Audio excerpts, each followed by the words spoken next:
Hello, everybody, and welcome to the premiere of For the Hoard of the Dragon Queen. Now, before we dive into this, I want to explain that even though it shares a similar title to a certain book that came out around the time that Fifth Edition arrived, just a little bit after, um, that also had to do with Tiamat, much like a dodecahedron has 20 sides. This story has multiple sides that players of that game didn't really get to take part in, right?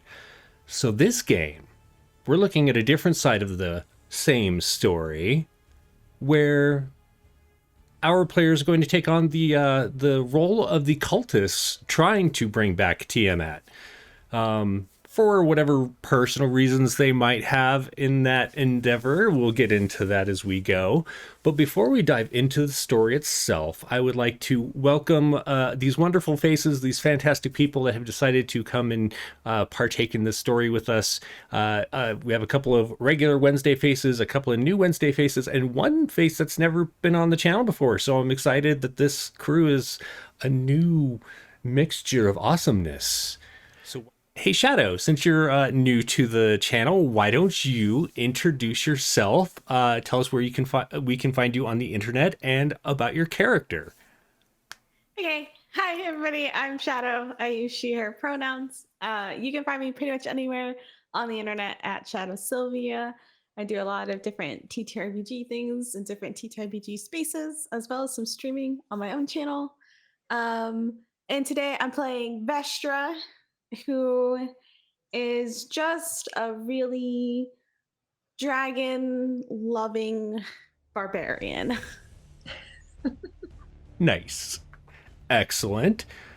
It looks like everything is good in chat, so let's continue. Mick, why don't you tell us about yourself, where to find you on the internet, and about your character? My name is Mick. I'm a streamer, musician, and potter. You can find me on Twitch at twitch.tv/McTastic, or on Twitter at Baron_Vaughn_Milk. I am playing Chris, the Drow Rogue, who just wants to make lots and lots of money from stealing and robbing people. Excellent. Excellent. Why don't we head over to Adela? Adela, tell us about yourself and who your character is. Hello, I'm Adela. I do stuff and things on this channel. Thank you, Jeremy. Thank you for all the things. This is fabulous here. Never want to leave. Yeah, I do stuff and things. I make children's clothing. I am a stained glass artist. You probably won't be able to see anything that I do for another couple of months, but I keep saying that for another couple of months. Because I have a young child and she takes all of my time. But I will be playing Aster today, and she is a very chill tiefling that's, maybe just wanting to collect some herbs, have a good time with her friends, and chill for the most. Nice, nice. And just to clarify, so Aster is a cleric, right? Yes. And I probably should have asked this when we were doing session 0. Is Aster a cleric of Tiamat, or? No, Oh, she's a nature cleric. She's really gotcha. into just her alchemy, the plants, the life around. She's, not her parents' favorite, and she's okay with that, sort of. Perfect, perfect. Well, we will see how that works out for you being in the cult of the dragon. It should be fine. It should be great. Speaking of great, Mika, thanks for joining us for this game. Why don't you introduce yourself and tell us all about your character? Hi, I'm Mika. I do things. Good job. No, you can find everything I do on my link tree, which is linktree/ Mika McIntosh, MikaMcintosh. It's got links to VODs, socials, probably my portfolio, I think, if anyone needs a copywriter. I'm actually not. Anyway, I am playing Lemon Zest, who is a slightly grumpy kobold. That took me a second. Who is both a warlock and an artificer, and he is part of the cult. So his parents were part of the cult, and they were accidentally knocked into the fiery pit. And so he's doing it out of honor to them. He's 1 level warlock for Tiamat. Also because he won't get his inheritance from them unless he's in the cult for like at least 3 years. And especially for kobolds, they really planned ahead, right? Or maybe it was part of the being in the cult, like. Oh, it's part of the cult's insurance policy. Right. Nice. Your family member who inherits must work in the cult for a set amount of years. I love it. Yeah. Okay. So, just gonna check a couple of volumes here. Boost up Mick a little, and Mika, you're a little quiet as well, but I can't boost you anymore, so just be aware of where you're speaking. I'll get a little closer to Yeah, my just mic. right How's up that? on there. Perfect. Yeah, just... Hi. No. This is Mika. No whispering. Just don't breathe too heavy. Don't breathe too heavy. Well, like we were saying earlier, every story has 2 sides, right? And it's not necessary that you are evil to worship dragons, or at least revere them and respect their power and what they might be able to grant mortals, right? And dragons have been on Faerun for much longer than the mortal races have. So it's not surprising that various cults and religions have sprung up over the millennia that worship dragons. But one really has the staying power of lasting through multiple centuries, and that's the Cult of the Dragon, which you all have found yourselves as members of. Whether that is something that has, for many of you, has become a family thing. You've kind of inherited the ability to be in, and your parents want to really push that for you, or you are, like you said, trying to honor their memory by being a good cultist. But just a quick recap or a quick history lesson about the cult, so that the viewers also have an idea. Because you've lived this, you know this stuff. You could recite it back to, your friends or the lead person in your cult at the time. But the cult itself was started many centuries ago by a wizard by the name of Samaster. Now, Samaster, he had a lot of time on his hands, and so he spent some time doing these. I just thought it was called translations of prophecies that were made by a long dead wizard who foretold that one day dead dragons would rule over the world, or at least according to Samaster. The Chronicles of the Years to Come are actually a fairly non-specific but eerily correct, once events happen, set of prophecies. And so when people talk about them, other people tend to listen, or at least, kind of get their idea of what this prophecy might mean. And Samaster, really being into necromancy and everything, was like, these dead dragons must be Draco Liches, right? And therefore, he really wanted to usher this in, and he wanted to be the second down the rung of the food chain, or the links of the food chain. He wanted to be the right hand of these Draco Liches that would one day rule over the world. And so he set up this cult to go out and convince living dragons, most often chromatic dragons, but not always. There were also metallic dragons and gem dragons and all of the various types that exist on Faerun.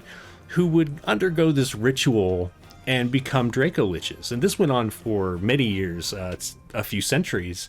Samaster was actually killed in a battle, and the cult kind of floundered for a bit, continued doing what he had laid forth for them, but it kind of like dissipated some. However, when he returned as a lich, the cult had a resurgence, and many Draco Liches were formed from various dragons that had started to get on in their years, and even though they live for tens of thousands of years, they are still mortal. And so there were those who signed up to become Draco Liches. However, Samaster was once again destroyed, and this time a Draco Lich by the name of Anabraxis was ready to take up the mantle of leadership for the Cult of the Dragon. So for many years since then, Anabraxis has led the cult to continue the works of the Cult of the Dragon, continue the works of creating these Draco Liches. But recently, a fellow by the name of Severin spent a good deal of time retranslating the Chronicle of Years to Come.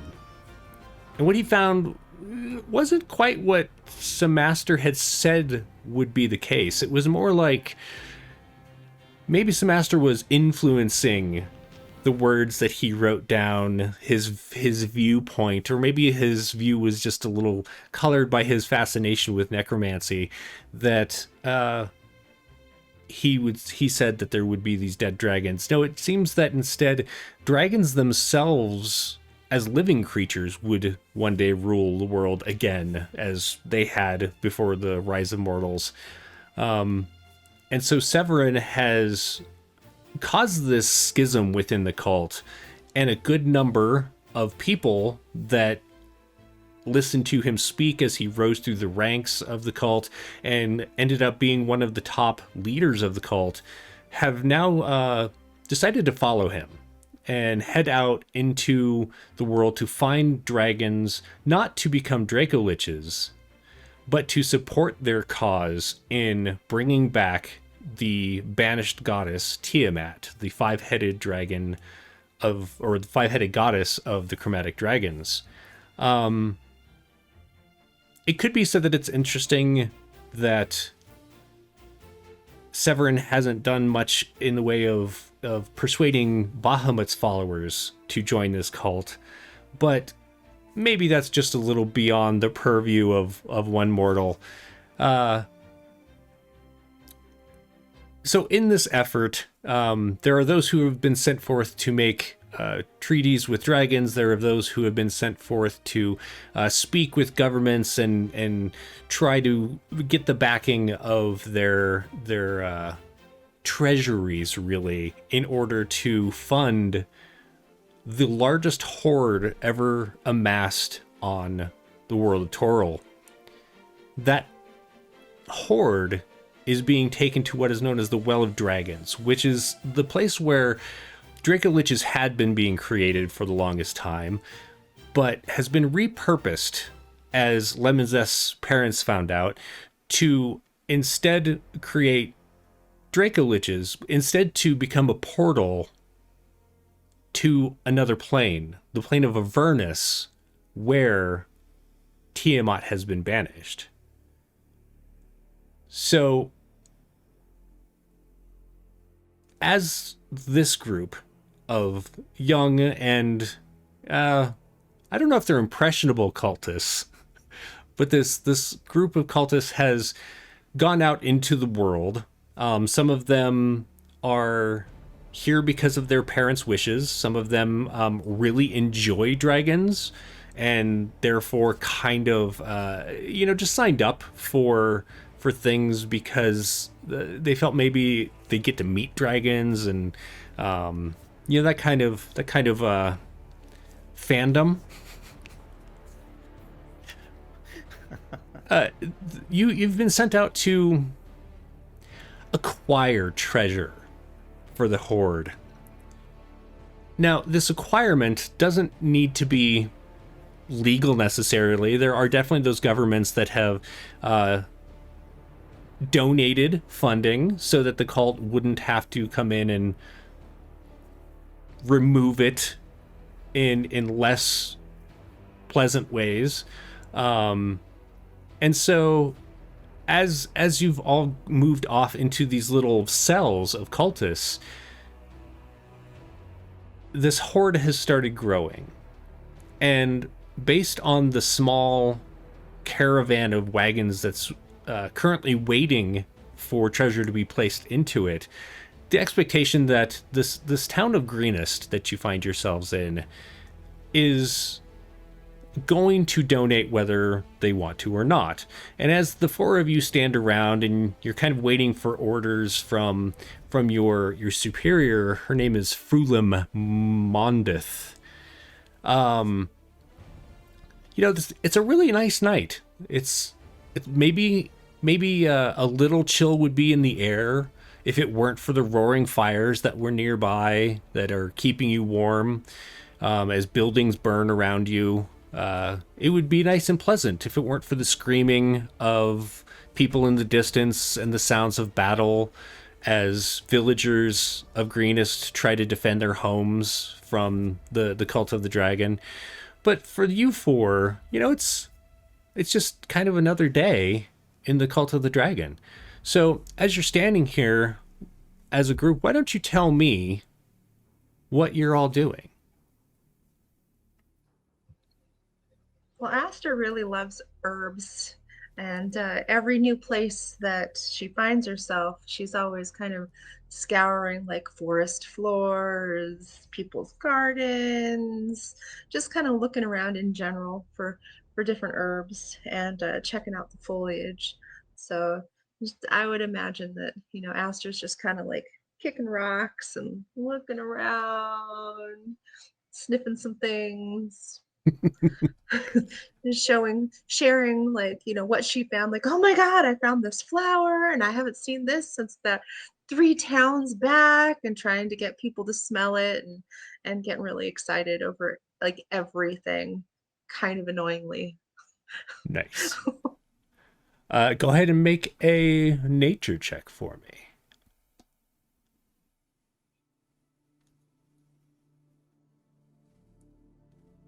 First roll of the game. Ooh, be good. This will set the tone for the rest of the campaign. Oh no.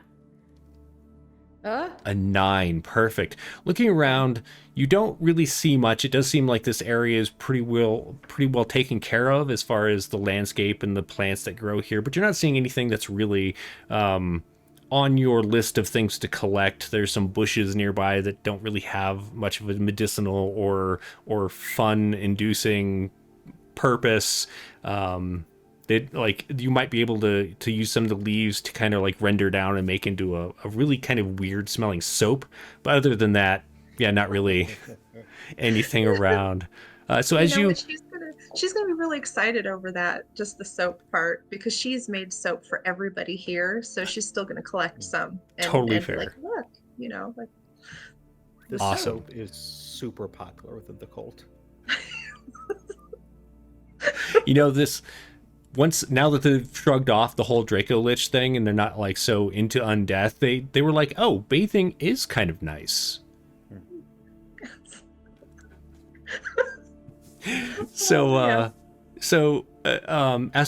Aster, while you're kind of digging through these plants and finding the leaves that are best for this, you smell this really damp soil, earthy smell.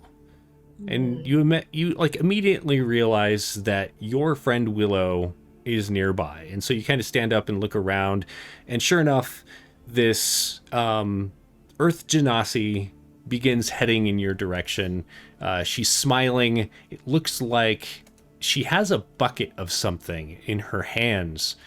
As she gets closer, she kind of winks at you and she's like, look what I found. I found all of these coffee grounds just like thrown out on the dirt. We can absolutely use these as like some kind of scrub. It'll be, like exfoliating. It'll be great. Oh, those leaves, those are perfect. Those leaves are perfect. We can make like a soap and put these into them. Yes. Oh man, Aster's excited. She does a little jump and clap and perfect. Awesome. It's a good day. So while you and Willow are speaking, Mick, what is Chris doing? Sorry, I should have. There was a cat. I should have waited until cat was not being loved on.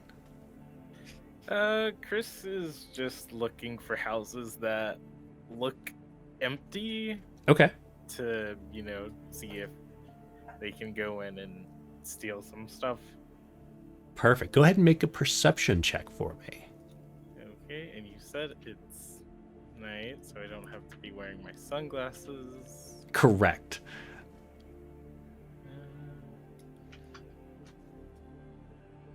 Perception. Nice. So as you look around, you notice that a lot of people have fled from burning buildings, and those that aren't burning seem to either be empty or you can tell that like shutters have been closed, so there might be someone inside. You did notice that quite a few of the people seem to be fleeing like off towards the actual like castle in the center of the town, or you notice there was like a church or some kind of small cathedral kind of on the southwestern edge of town. Seems like a lot of the people fled off that direction. Where you're standing right now, there's some buildings around you that seem abandoned. Okay, yeah. I would like to go to the nearest one and see if I can get inside. Excellent. As you head up there, it does seem like the door it's closed, and it doesn't appear to be locked when you kind of rattle it to see if anyone's in there. Okay, I guess I'll open the door. Perfect. Opening it, it kind of swings open with a little bit of a squeak as the hinges seem like they're not very well oiled, and inside there's a couple of candles that have burned down very low, as though the people that live here were awake when the cult arrived and fled early on. You don't see any people in here, and they're oh no. Roll for initiative as your cat claws you. It appears that the inside is well maintained, but not extravagant.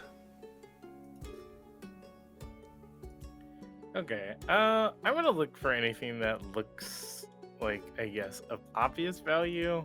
Sure. Go ahead and do an investigation check.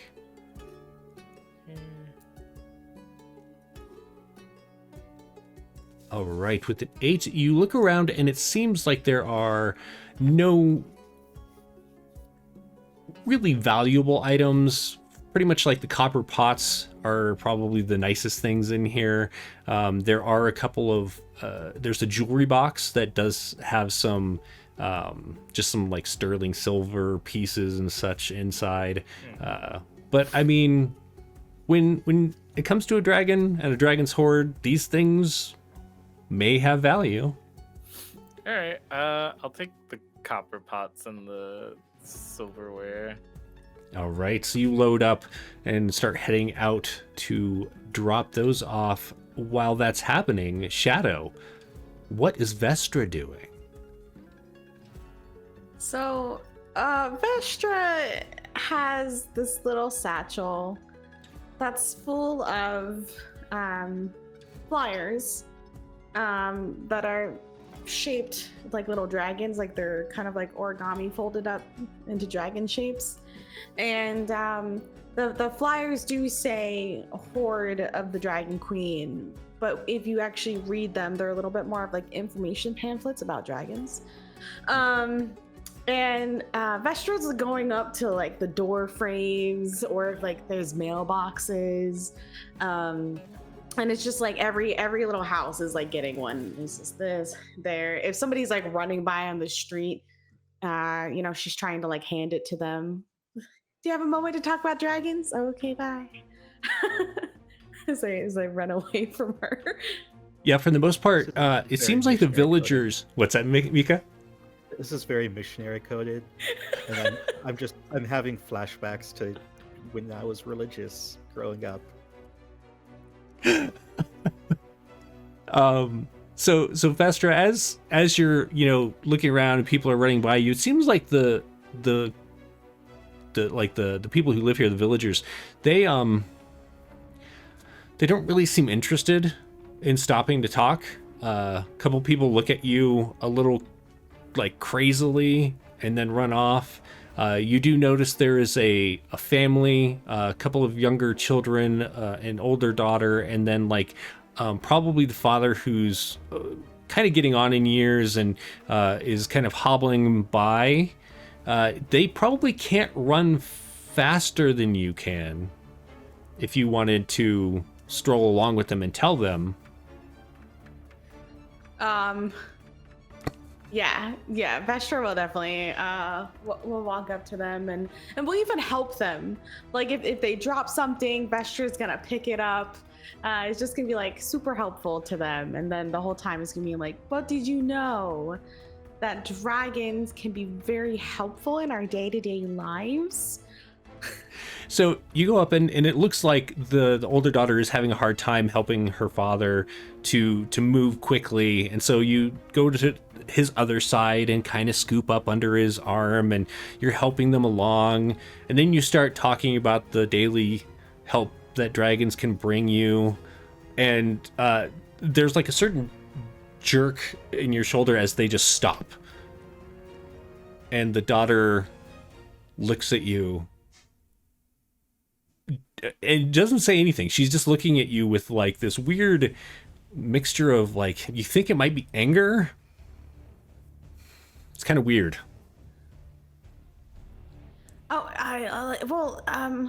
As I'm like noticing these looks, I just kind of like, maybe they don't like me, and I'm like, okay, but did you know that adult white dragons can produce a frost breath? Okay, and while I know that can be scary sounding, we can then harvest that frost breath in a safe way, and then think about the food preservation that it could bring to us. How long your food could last throughout the year. No more starving through winters, right? I love it. About this time, a very large, there's kind of this weird pushing of air that sweeps up behind you, almost like a gust of wind, but it pushes down and then away, and this very large blue dragon soars overhead, and a small brick house explodes as its lightning breath just decimates it. And you know that, you know, the dragon was told not to annihilate the whole town, to kind of like help guide the villagers away from the actual actions so that they can easily be looted instead of, you know, having to have fights and all of that. The daughter yells something at you. You're pretty sure it was a curse word in some other language, and then takes your father and like kind of pulls him away from you and hurriedly moves forward. Okay, have a good rest of your day. Please consider dragons for the future. Perfect. And what is Lemon Zest doing while this is all going on? We didn't really describe how we got there, did we? You didn't, or we didn't. So, would you like me to do that? Oh no. Okay. I'm gonna do it. Excellent. Sorry, that was so presumptuous. Cooperative storytelling. We came here on some machines that, as an artificer, the artificers of the cult have put together some prototypes, and Lemon Zest is tinkering with it to make sure it's running smooth. It was being a little clunky earlier, and so he's got a little vial of lightning from the dragon that he's gonna like open and pour into the tank, and the car starts sounding better than it had. As this is going on,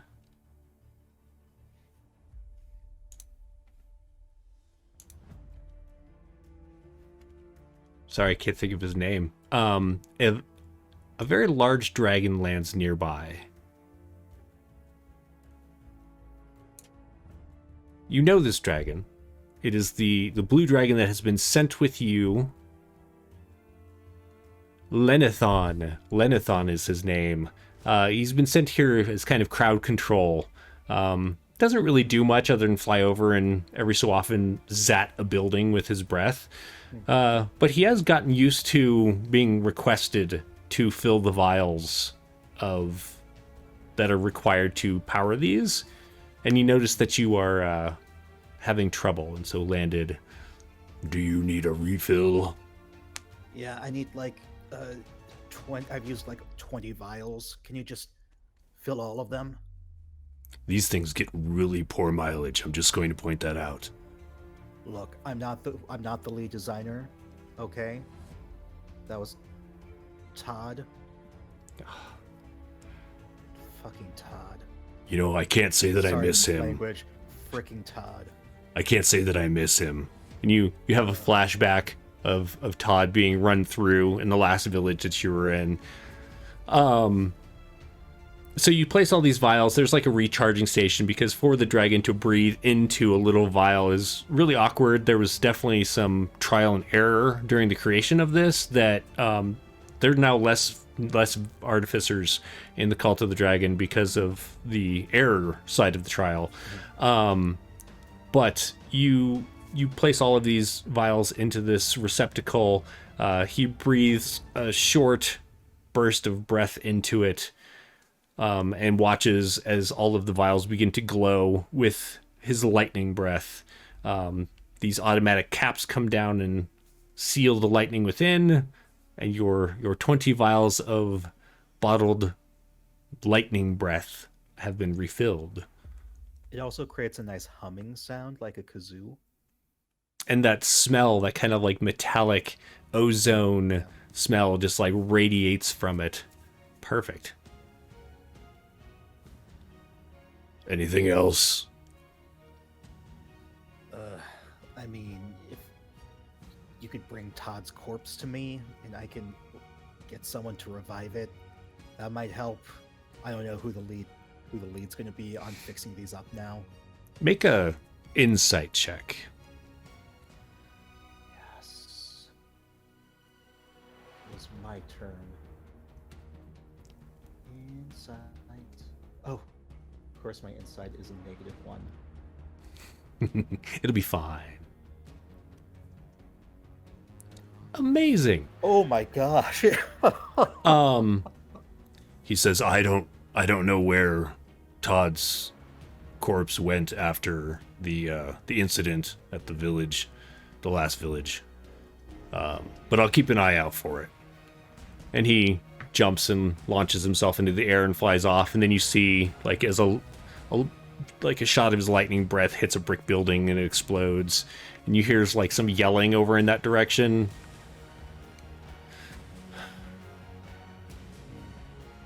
Anything else you want to do? I'm going to ignore the screaming, slam down the hood of the car, jump in, and just kind of like put it into drive. So I'm going to go around and start collecting everyone and their hoard. Okay.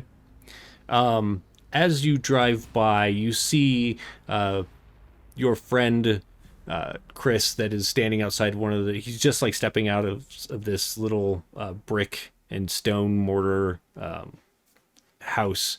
Has like some cookware that looks like it might be valuable, and I don't know if you're hiding the jewelry there, Chris, or not, but the cookware is harder to hide.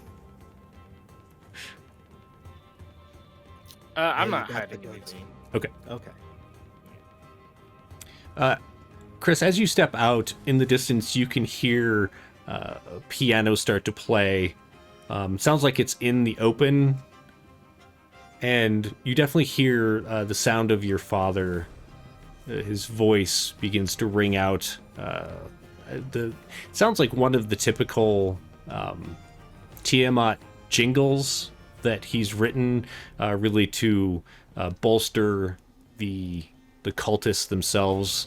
It seems like the time for like playing the pro Tiamat, like come join the cult type jingles. What does this jingle sound like? I don't know. What does it sound like, Mika? Oh, I'm asking you because you're the DM. Well, I'm not the parent who wrote the jingles. Maybe Mick could share what the jingle sounds like.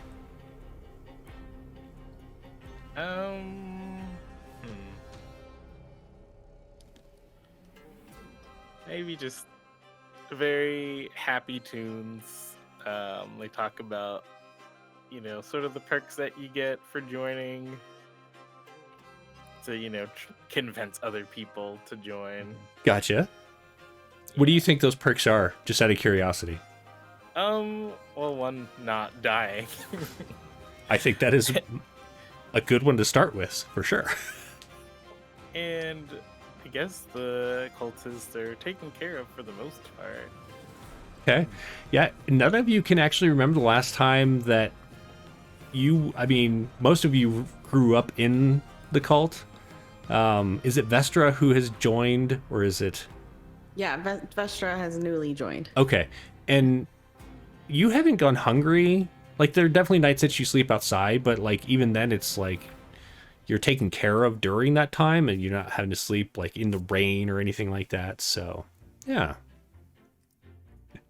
All right. So as Lemon Zest putters around in this, what does this vehicle look like? It's sort of like an army truck. It's got the cover on the back to keep the treasure hidden and safe.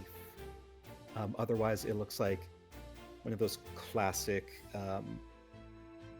late 19th century. I'm trying to think when cars were actually invented. I mean, in Faerun, sometime they the 19th haven't, but century. I know what you mean. Yeah, it's very steampunk car. Okay. Yeah. You can see the bells and the whistles and the steam and the electricity. It's both steam and electricity. It's a hybrid. Trying to get the best mileage you can. Perfect. Yeah. All right. So as Lemon Zest is driving this around and picks up Chris, next notices a family kind of half carrying what looks like an older man who's injured, having a hard time walking. They seem to be half carrying them as they run off towards what looks like a church on the southeast side of town. Nearby, you see that Vestra is kind of staring off after them, holding out this pamphlet, but not really looking at the pamphlet anymore, just kind of like staring after them, maybe a little dejectedly. Vestra, here comes Lemon Zest with the it's not really a treasure truck, but it's like kind of to help you all carry the treasure that you pick up so you can go back to the wagons. Oh, hi, Lemon Zest. Hey, what's up? How are you liking the cult? Yeah, no, it's a good time. A lot of people like dragons here. I like dragons. We kind of go well together. They're pretty dope. I didn't get any treasure, but I did talk to like 5 people. Are they going to join the cult? I don't know, but I talked to them. That was the first step. So you didn't rob any of them? No, were we supposed to rob them?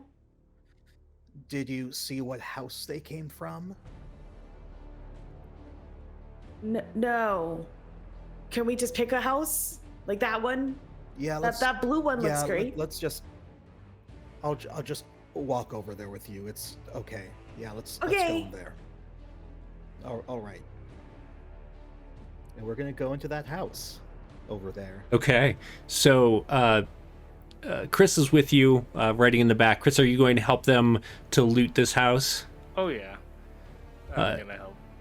This house is a little larger, and the front door does appear to be locked.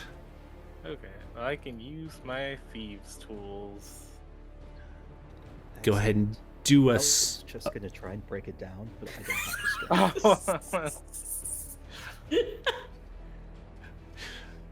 Do we need to roll for initiative on who gets there first, or? It would No, I'll not let be them. me. Yeah. Right. Okay, Chris, take it away. All right. So that'll be a sleight of hand if you have it. Otherwise, just Dex with proficiency. Oh, okay. Well, It's weird because this door is actually really sturdy, and the lock is a little intricate. You've never seen anything quite like it, and so you're having a hard time picking it open. You do notice that this is a 2-leveled house, and it's large enough there might be a back door, or there might be open windows, or there's Lemon Zest's option too. yeah, I'll just look over at Lemon Zest and say, "Well, after you, I guess." Is this to go in or to open it? To open it. Okay. Yeah, All right, if let's. I can't unlock it. What is my strength? That was Or a would really this good try, be- Chris. Would this be straight up strength Thank or you. athletics? You could do athletics to try and break it open. Either way, it's a -1. So let's see. Oh my gosh, it's a 3. So I'm gonna ram into it with my shoulder, and then,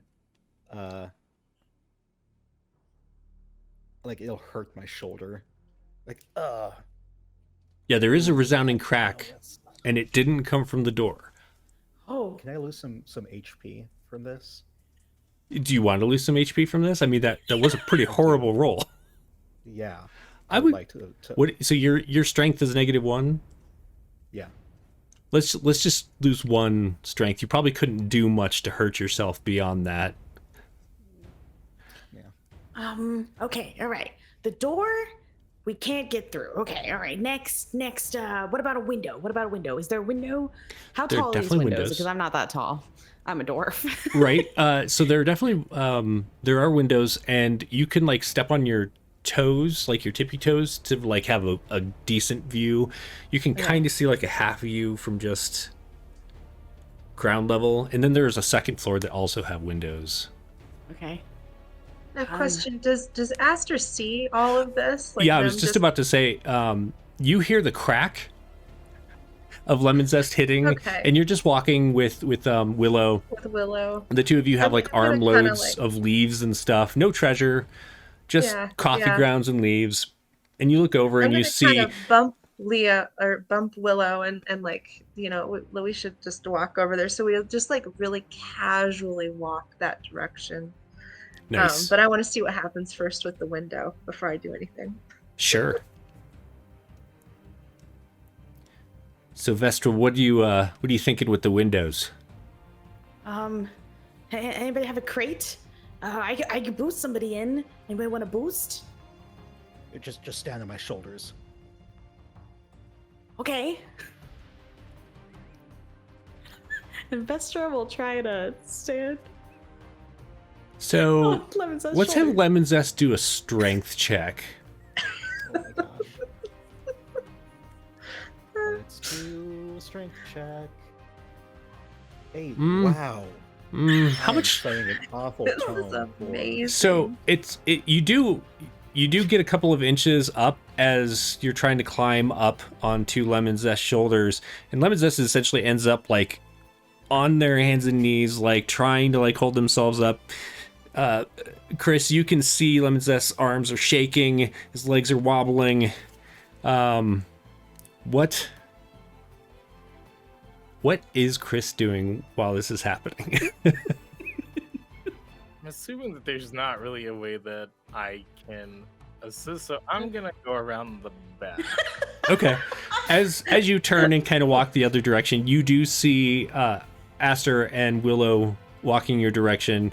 Looks like they are definitely like laden down with armfuls of stuff, but as they get closer, you realize it's like leaves, and it looks like a kettle is full of like you can actually smell it. You can smell coffee grounds.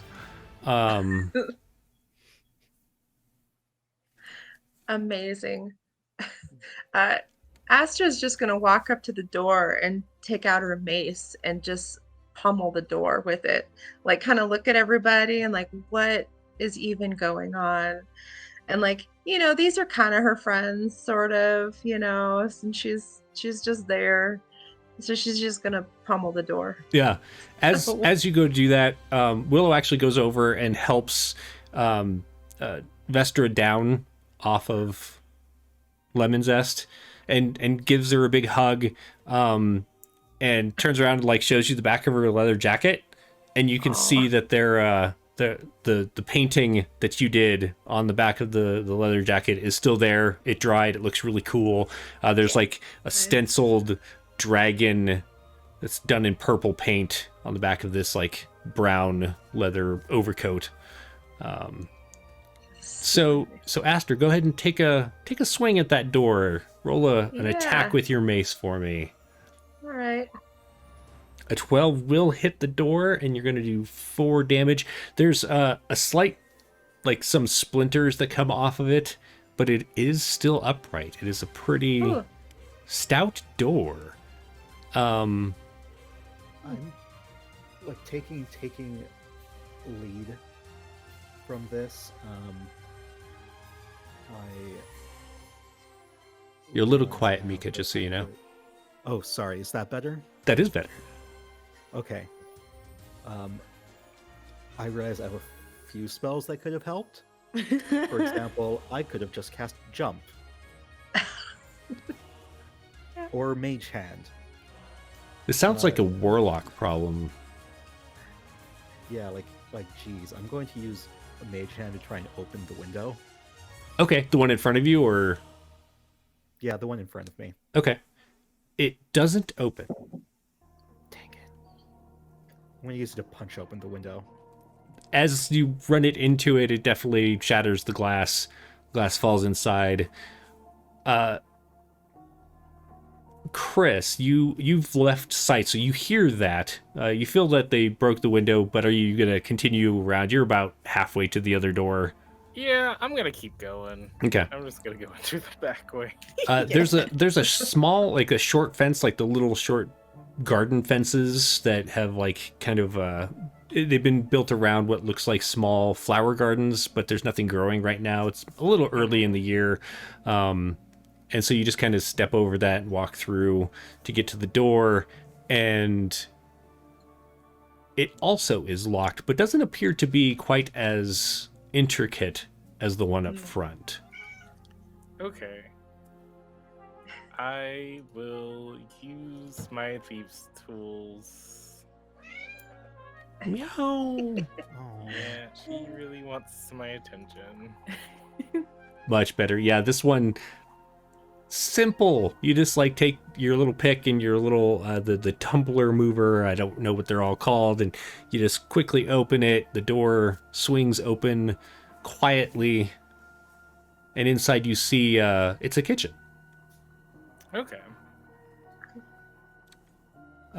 From the front you can hear as what's going on up front.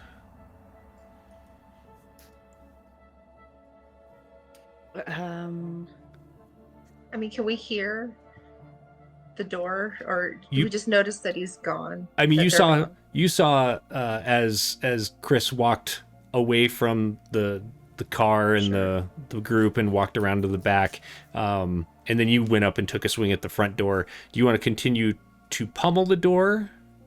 Yeah, but I mean, Vestra's cheering you on. Yeah, hit Yeah, it again. yeah. I'll try You and take pummel that it. door. Okay, Let's do so it. go ahead and take another swing at ye old Let's do door. it. Excellent. There's a large splinter, like a almost like a full plank of wood, cracks and like bends in. You can actually reach in now and unlock it, or you can continue to pummel the door. I mean, it might be fun just to kind of continue pummeling the door. Okay. So I'm just going to take another whack at it for funsies. Okay. This time you just you step back. You actually take a couple steps back and run forward and hit it with your mace, and it just shatters the frame. The door swings in. While that's happening, though, Lemon Zest, are you waiting for that, or are you going through the broken window? I don't think I can actually reach the broken window. So you can reach the Unless sill. Vestra You just can't see in. wants to. Yeah, I mean, I'll help you in. Okay. I'll like you're probably like grabbing onto like the ledge, and then Vestra will just come up behind you and just like yeet you in. Excellent. True Dwarven fashion. Right. Chris, as you enter the kitchen, you hear some resounding cracks of wood, and then you hear as Vestra yells "yeet," and Lemon Zest lets out a small yip as they're thrown into the a room that you can't see, but you can hear them land. Like face first. So everyone technically has access to this house now. What would you like to do? I'm gonna search it for shiny things. Okay. Is everyone searching the house?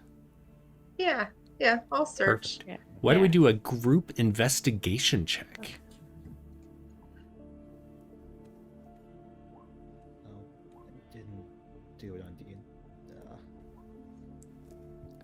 So we've got an 8, a 21, a 13, and a 19. Perfect. Okay, so as you're all looking around, you do find a good amount of what you would consider to be treasure. There's coinage, there's jewelry, there are paintings, there are some weapons that are more decorative, like ceremonial, therefore probably worth a good deal due to the jewels encrusted on them, the gold on their hilts and such.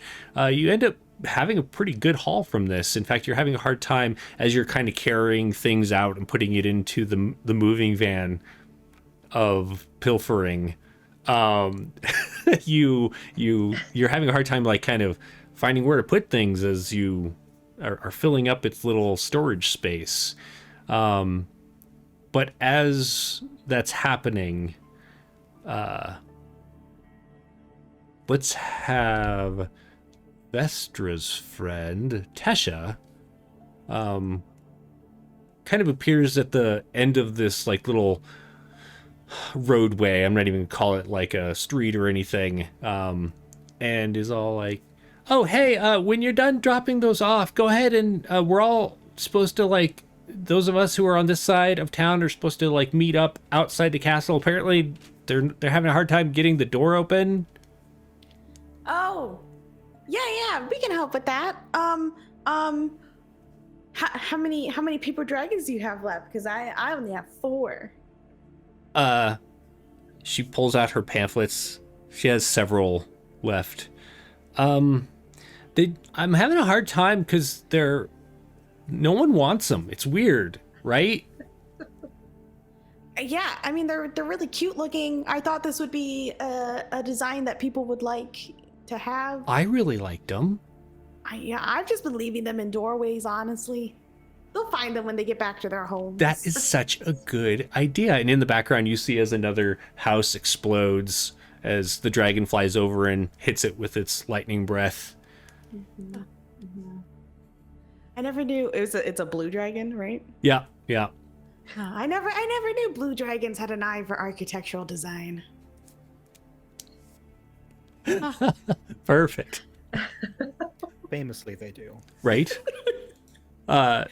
So she heads off and is heading over to you could see this it's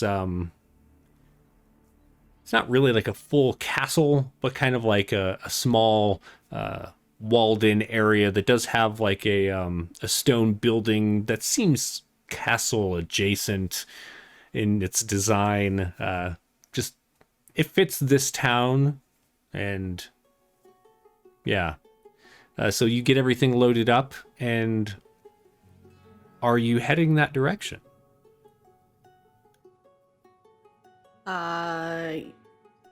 That's just not driving this vehicle, but we'll give Lemon Zest directions if Lemon Zest wants to follow them or not.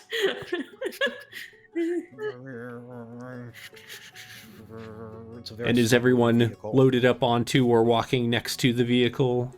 Yeah. Okay. So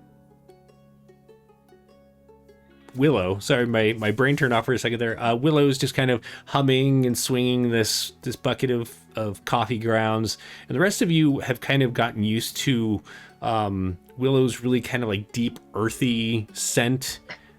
She's an earth genasi, and it's just probably between that and that like kind of lack of bathing and stuff that she does, it just kind of really permeates, and it's kind of battling with the coffee grounds at this time. But she seems so sincere and happy to have her coffee grounds, and she's just talking about all of the pros of coffee and coffee grounds and all the health benefits and all that, and she just talks the whole way back. And as the group nears the castle, Vestra, you do see Frulum Mondrath standing outside with Lang Dedrosa, the blue dragon or half dragon, as they are speaking to what looks like a group of other cultists. Now, she does glance up at you, Vestra, and her face goes from this like kind of like, you're all doing a great job, I'm really appreciative of you all, it's really fantastic, and she sees you and her face just kind of falls, and she kind of glares at you for a moment. What was I saying? Right. All right, so our next task here is to get into this citadel, and citadel is really probably a strong word to use there, but she uses it. And she goes on talking about some plans to maybe set fire to the door or to bash it down. And she sees Lemon Zest's vehicle coming this direction. And she starts eyeing it. And she walks over and she starts talking to somebody who is kind of behind her that you couldn't see. But there is a fellow that I'm going to have to check what his name is. Sorry, hang on a sec. Bonvolio. You all know Bonvolio. There is a turtle that is standing near her. He has this large staff that has many dragon heads around it and spikes that come up out of it. Right now there's these red and green flames coming out of the top. Now, Lemon Zest, this is like kind of the pinnacle of what you've seen is Bonvolio's work. It is this really intricate staff that has many weaponized aspects to it as well as defensive, and it's kind of like from what you can tell from learning from Bonvolio, it's kind of like the pinnacle that you're aspiring to make something that is of equal value and intricacy. Also, you'll notice that this turtle, who otherwise looks whole and healthy, has a metal jaw. It's this steel jaw that attaches to his face, and it does move when he talks. You've actually seen him bite the hand off of people that have like tried to grab him before. Usually these people are not cultists, sometimes they are, but he's just kind of he can be a little frumpy sometimes. And you notice that Frulum leans in and is whispering. You can't really hear what they're saying. But as you come to a rolling stop, Bonvolio does head over towards you, Lemon Zest. Okay, now you need to give over your vehicle so that we can use it for taking down the door. Yes, yes, sir. Thank you for choosing my vehicle. I've kept it nice and tip-top shape. It's the one that's doing the least work right at the moment, so for sure. It kind of broke down. I had to, no excuses with you. I will try better. Hop out of the car. It's yours. Do an insight check. Ooh, insight. Insight here. Oh my god. Of course it's a -1. Oh. 17. You do notice as you are clambering out of the way that even though he is rather gruff with you, which you've kind of come to be not comfortable with, but it's kind of become a thing. He never used to be quite this That's what I gruff think with it you. is. What's that? It's hazing. That's what I think it is. Right? He does eye the treasure in the back of the vehicle, and you can tell that there's a certain gleam of appreciation in his eye. Like, he hasn't said that you did a good job, but you start feeling like you did a good job. And then he hops in and drives away. He chose my car. As the rest of you are kind of standing there, Rulim's talking again, starting to send groups off to do different things now that they have the vehicle here and they don't feel like they're going to need quite so many people to take down the gate. And she stops and she's looking off to the southwest. Those damned idiots. She looks around and her eyes fall on Vestra again. She kind of smirks. You there, you and your friends. Come here. Okay. Yeah. You're all my friends. I was very explicit, right? When I said don't burn things that are necessary for the continuation of this village, because we can always come back and get more treasure from them once they've restocked. We don't want them starving, do we? No. Then why are they lighting fire to the windmill? Maybe they disagreed with the windmill's placement.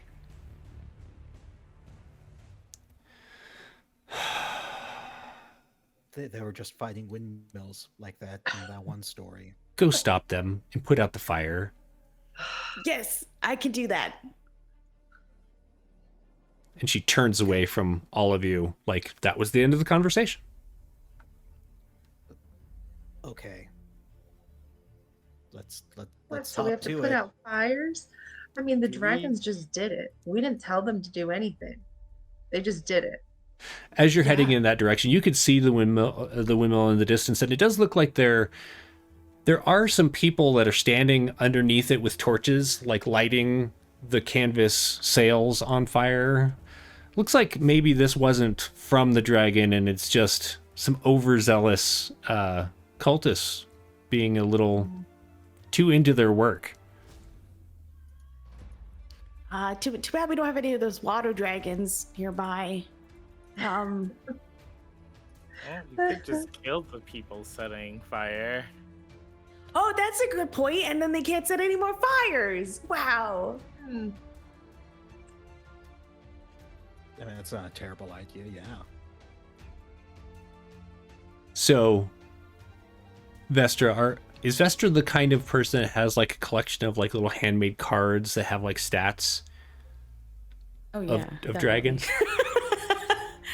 So you're kind of like shuffling around because you mentioned water dragons, and you're like, maybe there's a water dragon in the river, and so you're trying to like find your water dragon cards to see whether or not they kind of live in this area. You don't think they did, but they might. You could like call them up and be like, hey, right?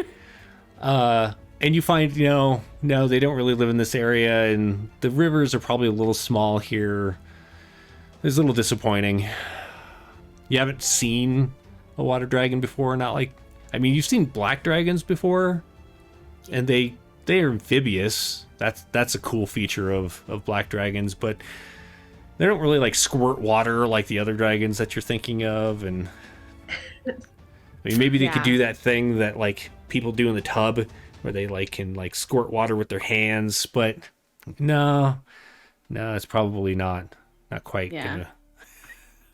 We're a little too far south for any those white dragons.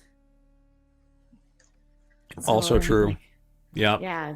So gosh, I guess we're gonna have to. All right. Well, I mean, she didn't say to put out the fire, right? She just said to stop them. Did she say to put out the fire, or did she say to stop them?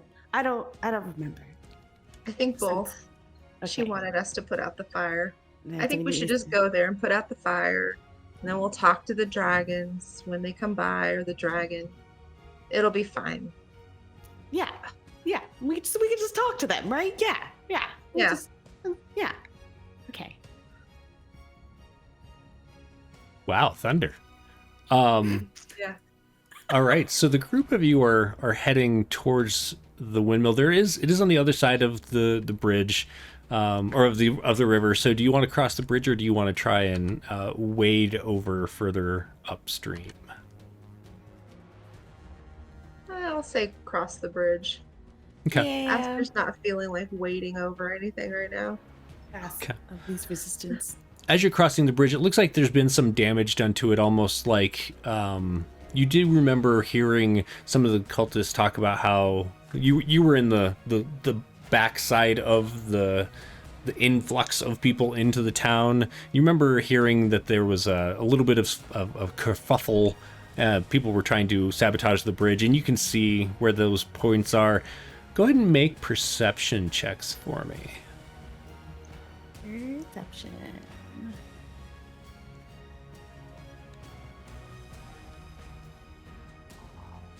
Got a 15 and a 6 and a 7.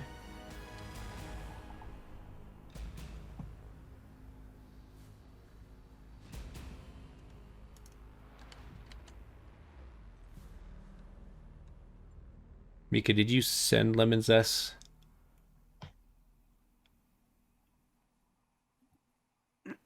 Send him across the bridge. Did you do a perception check? Oh, I did not. Okay. Is that right? I'm like waiting to see if it shows up. Oh, okay. 13. Okay, so Vestra and Lemon Zest, you notice that there's someone in the woods, or this little wooded area that's off to your southwest on the map here. It seems like they're kind of skulking around and watching.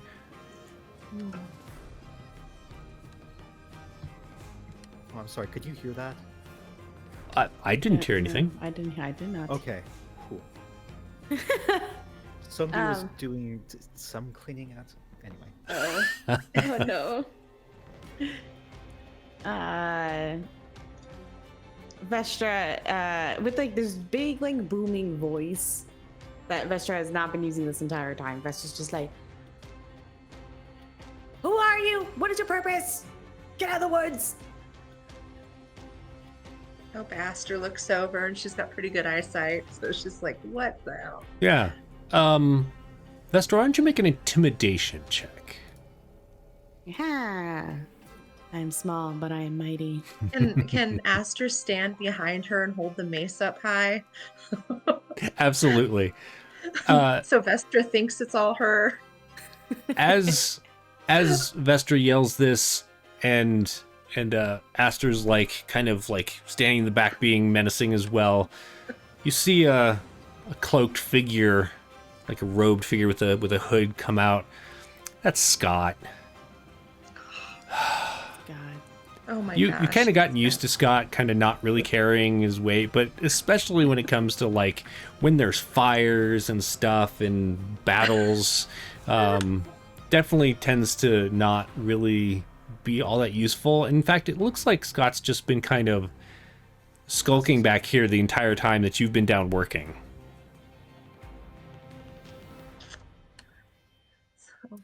Lays about. Did you find anything good out there? Is there any herbs or I don't know. Oh yeah, What are you there's doing? I was there are these houses over on this side, and I was just like, why even everyone else is getting the other side, right? I might as well do this house over here. So I went through all of these. There just wasn't anything in them.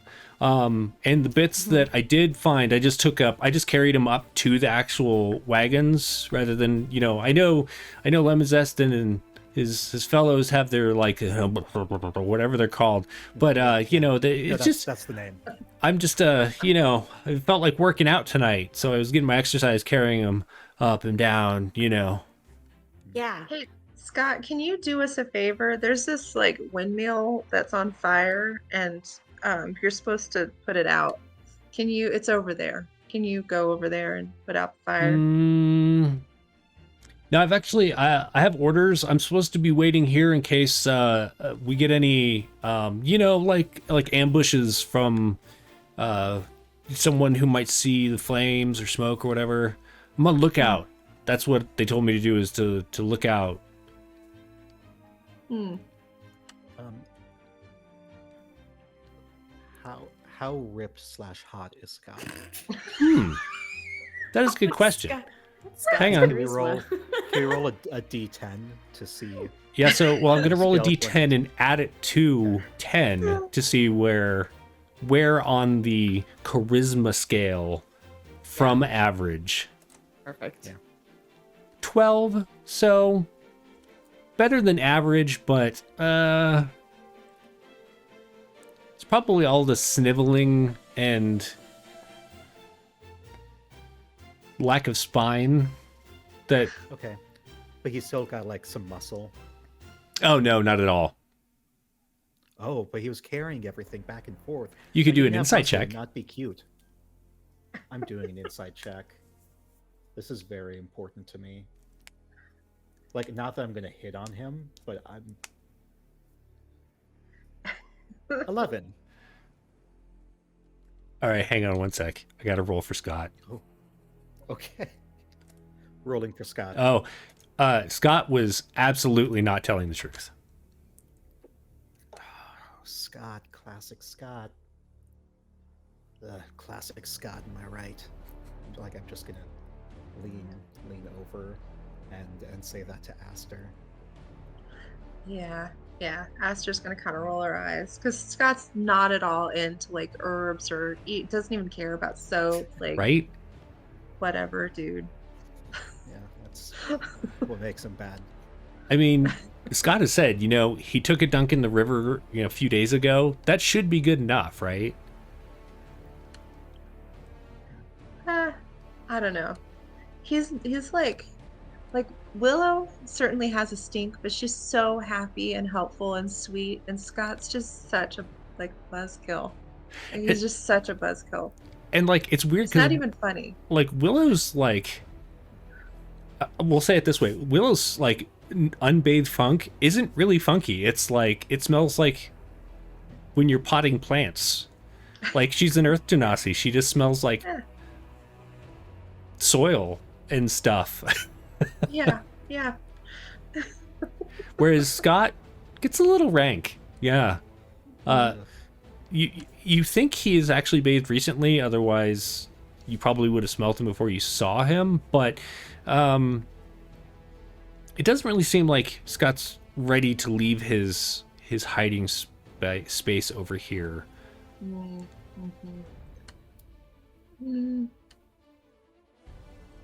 I mean, how important is it that we make him do a thing, or we just leave him alone and like forget Scott, like we do every day? I mean, you have your own orders as far as... I mean, I was trying to pass it off on Scott, but whatever. What can I tell what class Scott is? Oh, Like, is so Scott actually comes from before the schism. He has been in the cult for a while. okay. And even though he is with Severin's group of like the Cult of the Dragon that wants to bring back Tiamat and like breathing living dragons, every so often you get the feeling that he likes dead things a little too much for comfort. Pup retreat being redeemed. Pepper treat.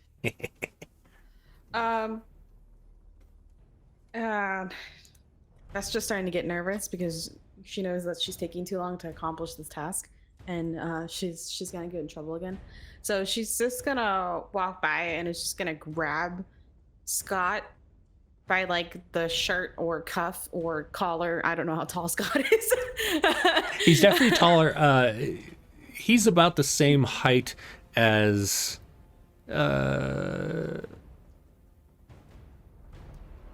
probably a little taller than Chris, Okay. but not much.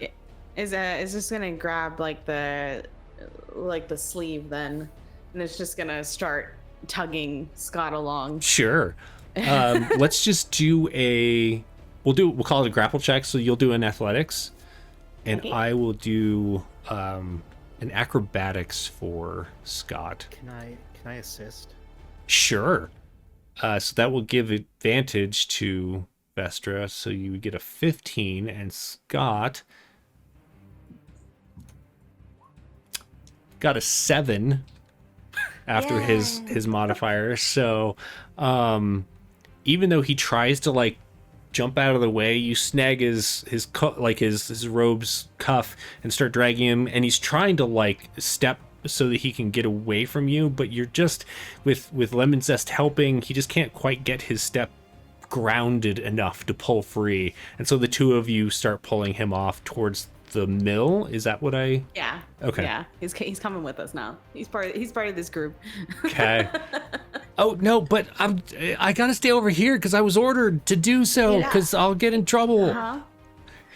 Astra's I'm- kind I'm- of big. She's just gonna come around and like put her arm around him, like, "Hey, buddy, you're coming with us." So like they're whole grappling, but I'm bigger, so I'm just gonna kind of like, give him a buddy old pal. Perfect. So you start heading down. You come to an intersection of dirt road. It does look like there are some larger houses out here. They do appear to have been ransacked. Whether Scott did any of the ransacking or not, you're really not convinced that was the case, but they do appear to have been gone through already.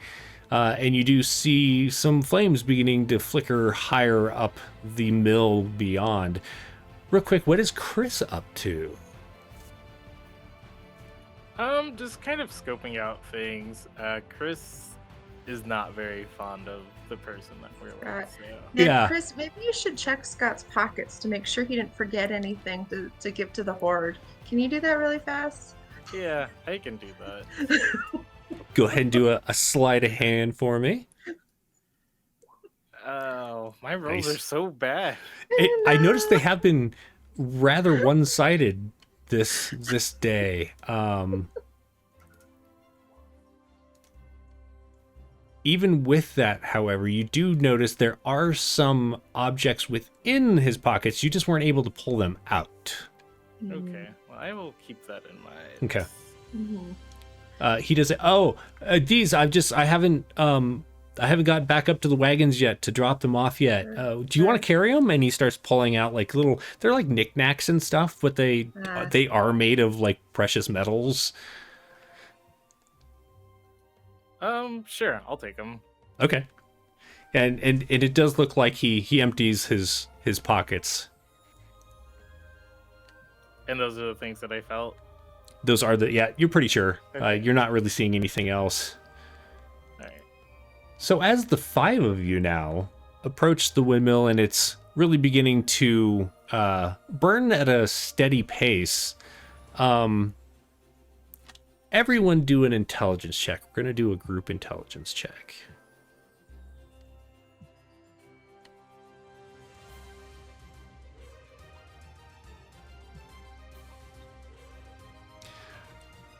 Mick, what is up with the dice today? Oh no! Crazy. What? It's like I got those good rolls when he asked us to roll earlier. And Right? now they've all been bad. I was joking when I was like, oh, we're going to use all the What good is ones this? before we even go live. Vestra, as the group gets closer, there's this like thought in your mind, and it's just this bit of worry. You can't quite. There's something about the mill up there being on fire that just disturbs you. And as you're like stepping up next to it, and you get like the scent of flour and grains that have been milled What a down, waste. What an absolute waste this is. you remember like flour mills can be quite combustible in the right situations. And you look up at like this mill as the fire is like licking higher, and you look at your fellow cultists who are standing next to it, like they just won the lotto or something. Like some of them are giggling, some of them are like high-fiving. One looks over at you and gives you a thumbs up as the flames begin to like seep into the roof, the wood roofed tiles. Mhm. And that's where we will call it for this week. Oh no, I had a spell I was going to use. The brink Well, of remember explosion. that. This is fine. So, Such a waste, all that wheat. right? Also run. Thank you all so much for sticking with us as we figured out what was going on with audio. I still don't actually know what was going on with audio. We just did a workaround and made it work. So I'm glad we got to play today. It was great to jump into this with all of you. Before we go, I just want to ask if anyone has stuff coming up that they want to talk about, like upcoming games or streams or... Mika. Tonight is the premiere of my Triangle Agency AP Nice. performance review, which is a spin-off of a few episodes that I did on Roll D5. Is that going to be on your channel or is that going to be on Roll D5? It's actually going to be on Talking XP. Oh, nice. And that is Yeah, just Talking XP at Twitch, right? Yes, yes. Excellent. It's Johnny's channel, Johnny XP, if any of you know him. I do. Excellent. Yeah. I threw a link in the chat, so if you aren't following over there already, go ahead and do so. Head over and check out the show tonight if you aren't here watching the premiere of Outgunned, because tonight we are premiering Outgunned Blood and Thunder, which is our every other Wednesday short campaign that is using the Outgunned system to do a rather John Wick feeling mini campaign. So that is going to be at 8 p.m. Eastern here. What time is yours at? Same time.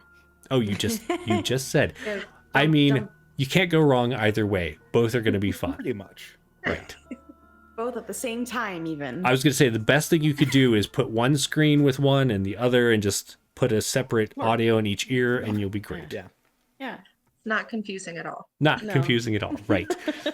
Anything else coming up for anyone? No. I mean, I could read you my schedule for the month. The entire schedule. Let's go with this week. Did you have anything this week? Okay. No, everything else this week is actually non-streamed, so Gotcha. yeah, never mind. Yeah. Well, then I will say that tune in here on Sunday, the 17th, because today's the 13th, just making sure, as we get to play Magic Nights, which is the rescheduled we get to play because it was supposed to be last month, and the GM, Kevin, was sick, and so had to reschedule, so that got rescheduled for St. Patrick's Day, and I'm wondering if there's going to be some kind of St. Patty's tie-in now. Who knows? Oh. We'll have to see. That's at 2 p.m. Eastern, so come back for that. And this, Hoard of the Dragon, for the Hoard of the Dragon Queen, is going to be every Wednesday at the same time, 2 p.m. Eastern, until we finish. Which, I mean, could be next time, depending on how this goes. We all blow up. It's fine. Can you Right? imagine? I didn't ask how many PCs were in the way. I said I cast Fireball. Pupper treat being redeemed. Come here. We're both stretching because she's like, I don't want to get up. Thank you so much for redeeming your pupper treats. It was great. Yep. Till the TPK ends the game, we will see you on Wednesdays. Thanks so much for joining us today. We will see you next time. And I have to find the button that I was going to push. Oh, I have to do a quick shout out. Sorry. Stop waving for a moment. Shout out to our Patreon supporter, Raven, who is our great Weird Patreon supporter.